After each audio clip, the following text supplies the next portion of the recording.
आजकल मानसिक रोगों से बहुत लोग परेशान हैं। कई लोग आत्महत्याएं कर रहे हैं। आखिर ये है क्या?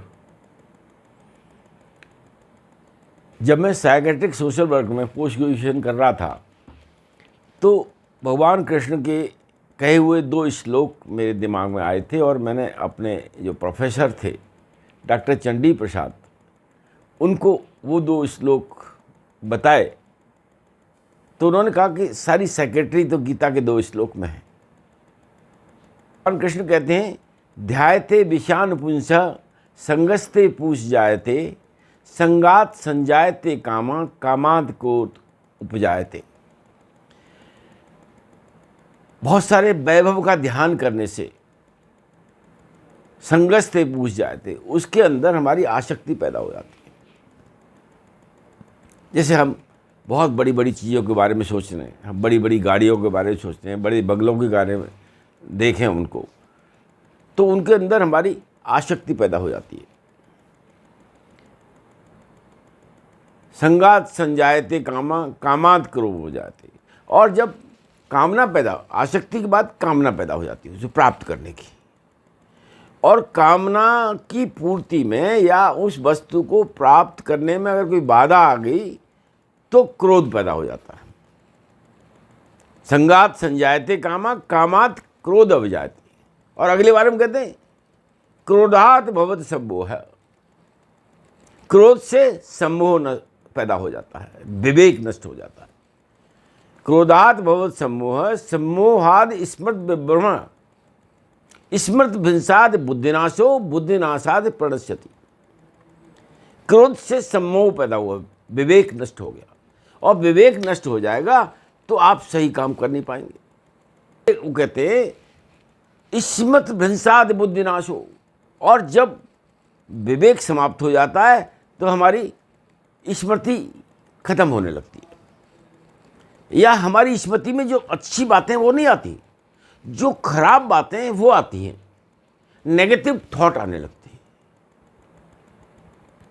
स्मृत विंसाद बुद्धिनाशो बुद्धिनाशाद प्रणश्यति। और जब बुद्धि खराब हो जाएगी तो आदमी समाप्त हो जाएगा। समाप्त हो जाएगा मतलब रोगों में पड़ जाएगा। और बड़ी बड़ी बीमारियां पहले साइकोसिस होती है, न्यूरोसिस तक पहुंच जाते हैं लोग, सीजोफ्रेनिया हो जाता है, उससे आप निकल नहीं पाते, आत्महत्या कर लेते हैं। सारे परिवार को परेशान रखते हैं, ये सारे समाज को परेशान रखते हैं। तो क्या जो आजकल लोग आत्महत्याएं कर रहे हैं, मानसिक रूप से परेशान हैं, उनके लिए कोई उपाय है? देखिए, उपाय तो एक ही है, भगवान की शरण में जाना। अनन्याश्चिंतो माये परपास्ते तेषाम नित्याभियुक्तानाम योगक्षेम भाम्यम। हम अनन्य भाव से भगवान की शरण में चले जाएं तो हमारा योग और क्षेम, जैसे मैंने आप पहले भी कहा था, वही देखता है। जैसे एक माँ होती है, उसका छोटा बच्चा है 6 महीने का, 1 साल का, 1.5 साल का। वो बच्चा पूरी तरह से माँ पर निर्भर है और माँ पर ही विश्वास करता है। और इसके बदले माँ क्या करती है? माँ अपना जीवन दे देगी, उस बच्चे को आँच नहीं आने देगी, और उसकी हर जरूरत पूरा करती है कि नहीं करती। ऐसे ही भगवान पर जब हम आश्रित हो जाते हैं तब भगवान हमारी देखभाल करता है। बड़ा सीधा सा तरीका है, बहुत अच्छा। ज़्यादा भाई हम सब लोग वेद पाठी हो जाएं, वेदों का ज्ञान हो जाए, ये भी संभव नहीं है। बहुत ज्ञानी हो जाएं, ये भी अचानक संभव नहीं है। लेकिन भगवान कृष्ण ने बड़े आसान से उपाय बताए हैं। यत् करोषि यदस्नात् यज्ञोष ददात यथा यत् तपस्या कौन्तेय तद कुरु मद अर्पणम। जो कुछ तुम करते हो, जो कुछ तुम खाते हो, जो कुछ तुम दान देते हो, जो कुछ तुम यज्ञ करते हो, अपना सारे कर्म को भगवान के समर्पित कर दो।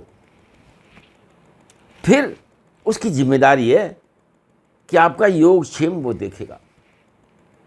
उसकी समर्पण कर दोगे तो एक बड़ा अच्छा लाभ है उसका, कि आप हर काम भगवान के समर्पण करने के लिए कर रहे हैं, तो आपसे कोई भी पाप, कोई भी इलीगल एक्टिविटी होगी नहीं। आप किसी को कष्ट नहीं दे पाएंगे। क्यों? आपके मन में तुरंत आया, ये जो मैं काम कर रहा हूं, क्या मैं भगवान को दे सकता हूं उसे?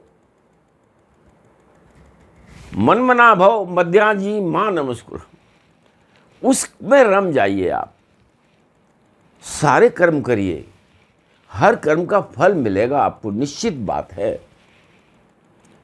गीता के श्लोक का गलत अर्थ ही लोग निकालते हैं। कहते न, कर्म करे जा फल की इच्छा मत कर। वो ज्ञानियों के लिए ठीक है, लेकिन उसका मतलब क्या है कि तू कर्म करेगा तो मैं फल दूंगा ही दूंगा, और जैसा कर्म करेगा वैसा फल दूंगा। भगवान कृष्ण कहते हैं, यो यथा मां प्रपद्यन्ते तांस तैव भजाम्यहम्। जो जिस तरह मेरा भजन करते हैं, मैं भी उसको उसी तरह भजता हूं, वैसे ही देता हूं।